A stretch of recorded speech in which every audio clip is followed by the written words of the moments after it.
गेल्या वर्षी तत्कालीन मुख्यमंत्री एकनाथ शिंदे यांच्या हस्ते महाराष्ट्र भवनचं भूमिपूजन झालेलं असताना आता पुन्हा मुख्यमंत्री देवेंद्र फडणवीस यांच्या हस्ते महाराष्ट्र भवनचं भूमिपूजन करण्यात येणार आहे। यावरून आमदार मंदा म्हात्रे बहुधा महाराष्ट्र भवनच्या भूमिपूजनाचा रेकॉर्ड करणार असं दिसतंय, अशी टीका मनसे शहराध्यक्ष गजानन काळे यांनी केलेली आहे।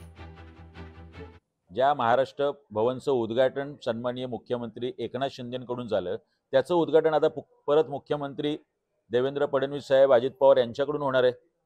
गेल्या काही वर्षात ही 2 एकरची जागाच मुळात महाराष्ट्र नवनिर्माण सेनेमुळे वाचली। तिथे संरक्षित भिंत उभी करणं असेल, पत्रे उभं करणं असेल, बोर्ड लावण्याचं काम आणि अंगावर केसेस घेण्याचं काम महाराष्ट्र नवनिर्माण सेना नवी मुंबईने केलंय। मात्र फक्त भूमिपूजन करायची, महाराष्ट्र भवन अद्याप अस्तित्वात उभं नाही। गेली 12 वर्ष मंदाताई या आमदार आहेत, त्यामुळे मला वाटतं आता संपणारी 4 वर्षाच्या कारकिर्दीत तरी ते महाराष्ट्र भवन उभं राहील आणि ग्रामीण भागातल्या मुलांना त्याचा फायदा मिळेल अशी अपेक्षा करतो। लोकशाही मराठी ऐका, पहा, जागरूक रहा।